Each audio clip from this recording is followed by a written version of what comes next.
दोस्तों नमस्कार, मैं हूं विनीता यादव। महाराष्ट्र की राजनीति में अजीत पवार का नाम अब एक ऐसा चेहरा बन चुका है जिसे उप मुख्यमंत्री पद से जोड़ने में अब शायद ही किसी को कोई हैरानी होगी। 6 बार इस व्यक्ति ने उप मुख्यमंत्री पद की शपथ ली है। पवार न केवल अपनी राजनीतिक कौशल के लिए जाने जाते हैं, बल्कि ईडी और हजारों करोड़ों के घोटाले के आरोपों के बाद भी उनका सत्ता के केंद्र में बना रहना एक बड़ा सवाल खड़ा करता है। इस बार की शपथ ग्रहण बहुत ज्यादा इंटरेस्टिंग थी। इतनी जल्दबाजी थी कि अजित पवार ने एकनाथ शिंदे की बातों को भी ध्यान नहीं दिया और अपनी बात लगातार कह दी कि उन्हें तो बिल्कुल तैयार हैं वो अपनी शपथ के लिए। उनके खिलाफ ईडी की जांच में ढील पड़ने और उनकी जब्त संपत्ति को बहाल किए जाने की अब खबरें सामने आने लगी हैं। ऐसे में सोशल मीडिया पर धुलाई मशीन जैसे तमाम तरह के सरकास्टिक वर्ड्स भी सामने आने लगे हैं। अजीत पवार और ईडी, आइए बताते हैं आपको क्या है इनके आरोपों की सूची। 2019 में अजीत पवार पर महाराष्ट्र के सिंचाई घोटाले में उन्हें नामजद किया गया। उन पर करीब 70,000 करोड़ रुपए के गबन के आरोप लगे। इसके बाद 2021 में ईडी ने उनसे जुड़े 1,000 करोड़ रुपए की संपत्ति जब्त की थी। इन संपत्तियों में पुणे में चीनी मिलें और जमीनें शामिल थी। लेकिन इन जांचों का रुख जैसे ही उन्होंने एनसीपी से अलग होकर बीजेपी के साथ कदम मिलाया तो बदलता चला गया। जुलाई 2023 अजित पवार ने एनसीपी में बगावत कर बीजेपी और शिंदे सरकार के साथ गठबंधन कर लिया। अक्टूबर 2023 खबर आने लगी कि ईडी उनकी संपत्तियों को बहाल करने की प्रक्रिया शुरू कर चुकी है। दिसंबर 2024 ईडी द्वारा उनकी अधिकांश संपत्तियों पर कार्रवाई रोकने की चर्चा तेज हो गई। क्या ईडी राजनीति से प्रेरित है? ये तमाम तरह की तस्वीरें और चर्चाएं खूब खुलकर होती रही हैं। ये पहली बार नहीं हुआ है कि जब विपक्षी नेताओं के बीजेपी में शामिल होने के बाद उनके खिलाफ चल रहे मामलों में ढील की खबर आई हो। हेमंत बिस्वा शर्मा आसाम से कांग्रेस छोड़कर बीजेपी में शामिल होने के बाद उनके खिलाफ चल रहे मामले खत्म हो गए। मुकुल रॉय पश्चिम बंगाल से तृणमूल कांग्रेस छोड़कर बीजेपी में आने के बाद उनके खिलाफ जांच धीमी पड़ गई। शुवेंदु अधिकारी पश्चिम बंगाल तृणमूल कांग्रेस छोड़कर बीजेपी में आने के बाद उनके नाम से जुड़े मामलों पर कोई भी ठोस कार्रवाई नहीं हुई। अजीत पवार का मामला भी इसी कड़ी का हिस्सा है। बीजेपी का वॉशिंग मशीन मॉडल क्या है? सोशल मीडिया पर आलोचकों ने बीजेपी पर धुलाई मशीन चलाने का आरोप लगा दिया है। ये तंज इस बात पर है कि जो नेता बीजेपी के साथ आ जाते हैं उनके खिलाफ चल रहे भ्रष्टाचार के मामले या तो रुक जाते हैं या फिर खत्म हो जाते हैं। सोशल मीडिया पर व्यंग्यात्मक मीम्स वायरल हो रहे हैं। बीजेपी में शामिल होइए और साफ हो जाइए। घोटाला खत्म, कुर्सी शुरू। ईडी का डर, बीजेपी से हाथ मिलाइए। बीजेपी इन आरोपों को हमेशा से नकारती रही है, लेकिन बार बार दोहराए जाने वाले ये प्रकरण सवाल खड़ा करते हैं। शिंदे की नाराजगी और बीजेपी का गणित। अजीत पवार का बीजेपी से जुड़ना न केवल एनसीपी के शरद पवार गुट के लिए झटका है, बल्कि एकनाथ शिंदे के लिए भी खतरा पैदा कर रहा है। 2022 में जब शिंदे ने शिवसेना में बगावत की थी, तो बीजेपी ने उन्हें मुख्यमंत्री पद का समर्थन दे दिया था। अब अजीत पवार की एंट्री ने यह संकेत दिया है कि बीजेपी अपनी राजनीति को फिर से पुनर्गठित कर रही है। शिंदे की पार्टी के नेताओं ने भी हाल ही में कहा, बीजेपी के साथ हमारा गठबंधन सवालों के घेरे में है। अजीत पवार को शामिल कर बीजेपी ने महाराष्ट्र में अपना राजनीतिक प्रभाव बढ़ाया। एनसीपी के कुछ विधायकों को भी उन्होंने साथ लाने में खूब सफलता हासिल की। अब राजनीतिक विश्लेषण इस पर क्या कहता है, जरा ये सुनिए। अजीत पवार का आत्मविश्वास। शपथ लेने से पहले अजीत पवार का यह कहना कि मैं तैयार हूं, उनके आत्मविश्वास को दर्शाता है। लेकिन सवाल ये उठता है कि यह आत्मविश्वास सत्ता की शक्ति से आ रहा था या जांच एजेंसियों से राहत मिलने की गारंटी से।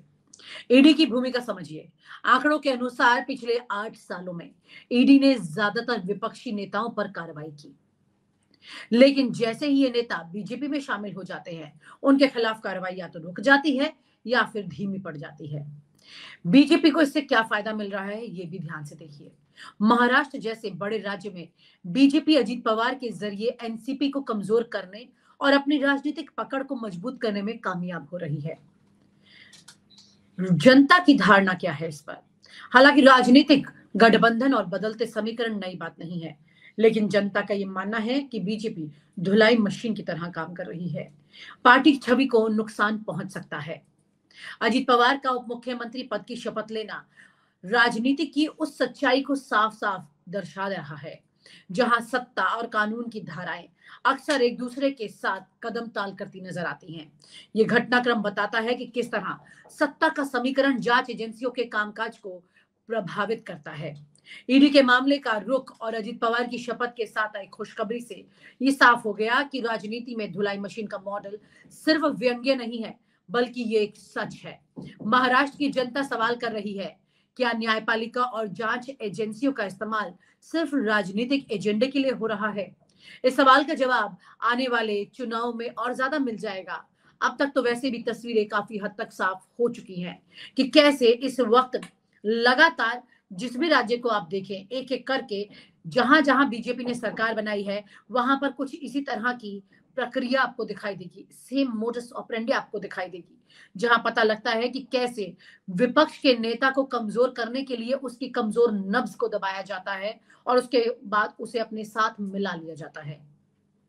ऐसी तमाम तस्वीरें हैं। यहाँ तक कि चर्चाएं जोरों पर यह भी रही हैं कि अरविंद केजरीवाल जो कि इंडिया अलायंस का हिस्सा है, वो भी इस मोडस ऑपरेंडी में यानी कि बीजेपी के इस टूल का शिकार हो चुके हैं।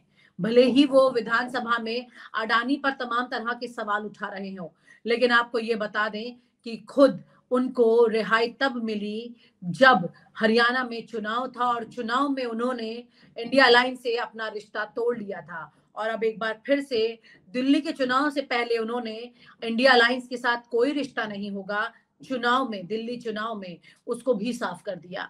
यानी कि कुल मिलाकर के यहाँ पर एक अलग तरह की राजनीति चल रही है जिसे समझने की बहुत ज्यादा जरूरत है। एकनाथ शिंदे और अजित दादा पवार अगर जो भाषा उन्होंने बोली है वो अपनी भाषा वापस भी नहीं ले सकते। वो नहीं कहेंगे कि बटेंगे तो कटेंगे। इसलिए तुम लोग या वो ये भी नहीं कह रहे हैं कि एक रहोगे तो सेफ रहोगे, जो मोदी जी का कहना। उन्होंने दोनों चीजों से अपने अलग किया है इन दोनों लोगों ने। इन दोनों लोगों का जी, अलग क्योंकि होना अजित पवार के तो महाराष्ट्र में अल्पसंख्यक वोटर भी हैं साथ में। जी। और नहीं है। और सबसे बड़ी चीज है कि लोग अब ये कह रहे हैं कि कहीं कहीं शरद पवार की और अजित पवार की तो बात नहीं हो गई है, जिसकी वजह से। और शरद पवार और अजित पवार अभी पिछले दिनों मिले भी किसी फैमिली फंक्शन में, जिसमें शरद पवार ने साफ कहा कि अजित हमारा भतीजा है और हमारी राजनीतिक विचारधारा भले ही अलग हो, लेकिन परिवार तो हम एक हैं। तो उस बातचीत वहां तो कुछ तो बातचीत हुई होगी। अजित दादा का ये कहना कि बटेंगे तो कटेंगे योगी जी का और उसका खुल के विरोध करना भारतीय जनता पार्टी के लिए महाराष्ट्र में खतरे का आज की तारीख में तो संकेत है। ये अपने आप में बहुत गजब बात है, क्योंकि शरद पवार ने ये भी कहा था कि मैंने तो बहुत पहले अजित पवार को सब कुछ सौंप दिया था और सुप्रिया सूले के लिए वो सब नहीं किया जितना उनके लिए किया और उनको जिन पदों पर मैंने रखा। तो जाहिर सी बात है कि बहुत क्लियरली अजित पवार को ये क्लियर इंडिकेशंस मिल रहे हैं। सर, इसमें एक बड़ा सवाल ये है कि अजित पवार और एकनाथ शिंदे अगर बीजेपी से हट जाते हैं, आज नहीं तो कल, जिनकी दोनों बातों का जिक्र आपने किया बहुत क्लियरली कि बहुत पॉसिबिलिटीज है, तो ऐसी परिस्थिति में बीजेपी कहाँ खड़ी नजर आती है? बीजेपी विरोधी दल की भूमिका में विधानसभा में बैठेगी। फिर सरकार तो वो नहीं बना सकते अगर ये दोनों लोग हट गए तो। वैसे भी जो जो सर्वे आए हैं या जो बीजेपी ने अपना इंटरनल सर्वे कराया है, उस सर्वे में अब तक मोदी जी का चुनाव में न जाना या अमित शाह का चुनाव में न जाना अपने आप में संकेत देता है कि वो सर्वे इन लोगों को कहीं परेशान कर रहे हैं। तो हम लोग के यहाँ गांव में एक लफ्ज चलता है कि पाला छूने, मतलब हम आउट ना है लेकिन उस कबड्डी में उस लाइन को छू लें जिससे हम आउट न मान लिए जाएं, उस छू करके हम वापस आ जाएं, अपने को बचा लें। तो बीजेपी इस समय पाला छूने की कोशिश कर रही है। और आपके इस सवाल के जवाब में एक चीज बता दूं कि वहां जो नेता है भारतीय जनता पार्टी के पास फडणवीस जी को छोड़ करके कोई दूसरा नेता नहीं है। और गडकरी जी उस तरीके से न मेहनत कर पाएंगे, न गडकरी जी को आप मुख्यमंत्री घोषित कर रहे हैं। तो गडकरी जी के समर्थक भारतीय जनता पार्टी को वोट देंगे या नहीं देंगे पता नहीं, क्योंकि गडकरी जी के बहुत सारे भाषण वो ये नहीं बताते हैं कि वो मोदी जी से खुश हैं।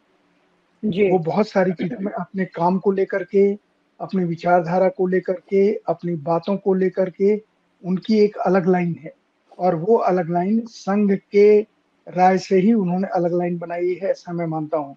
मैं एक बार आपके साथ बातचीत में शायद ये ज़िक्र कर चुका हूँ कि गडकरी जी ऐसे नेता हैं जो संघ के नागपुर केंद्र की छोटी से छोटी ज़िम्मेदारी का निर्वाह करते हैं, जो भारतीय जनता पार्टी का केंद्रीय कार्यालय नहीं करता है। वो व्यक्तिगत स्तर पर जितनी भी चीज़ें होती हैं, चाहे किसी का बिल हो, चाहे कपड़े धोने हों, चाहे खाने का सामान पहुँचाना हो, अगर कहीं कोई दिक्कत होती है तो वो गडकरी जी ने अपने ज़िम्मे ले रखी है। जी तो सर। इसका मैं इसका मतलब ये निकालता हूँ कि गडकरी जी जो करते हैं, उसमें संघ की रज़ामंदी होती है। तो और वो मुख्यमंत्री नहीं बनने जा रहे हैं। तो नहीं बनने बिल्कुल। जा रहे हैं तो भारतीय जनता पार्टी के गडकरी के समर्थक क्यों भारतीय जनता पार्टी को उस त्वरा के साथ, उस आवेग के साथ वोट देंगे, जो एक संभावित मुख्यमंत्री के समर्थक देते हैं। फडणवीस जी का खुद का कद इतना कम हो गया है और आपने ये प्रोग्राम किया कि नहीं किया, महाराष्ट्र में ये माना जाता है कि एक सज्जन जिनका हार्ट फेल हो गया अमेरिका में, वो फडणवीस जी के फाइनेंसर थे। फडणवीस जी का सारा फाइनेंस वो देखते थे।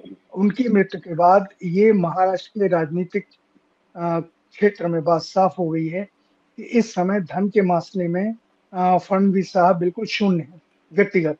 पार्टी का जो है वो तो है, पर महाराष्ट्र में या किसी भी जगह पर पार्टी के पैसे के आधार से ज़्यादा कैंडिडेट का अपना आधार काम करता है, मतलब जो मुख्यमंत्री का उम्मीदवार है। अगर उसके पास पैसा नहीं है, उसके पास 10 समर्थक नहीं खड़े हैं पैसा खर्च करने वाले, तो उसकी बहुत कीमत नहीं रहती है। उसी तरीके से अभी ये लगता है कि फडणवीस साहब का भी अब उतना समर्थन नहीं हो पाएगा भारतीय जनता पार्टी के बीच में, या तो वो कोई तीसरा उम्मीदवार निकाले, संभावित उम्मीदवार घोषित करें कि फडणवीस के अलावा ये भी मुख्यमंत्री हो सकते हैं, जो भारतीय जनता पार्टी करने नहीं जा रही है। कोई नाम ही नहीं है उनके पास।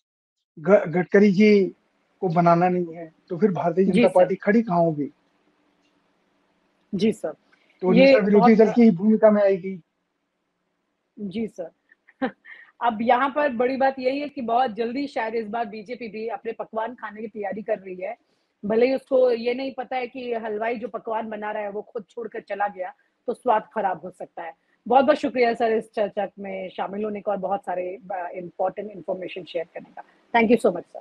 और आप हमसे जुड़े रहने के लिए सब्सक्राइब करें YouTube पर, फॉलो करें Twitter पर और लाइक करें Facebook पर। और ज्यादा जानकारी के लिए आपको टाइप करना होगा सिर्फ न्यूज नशा।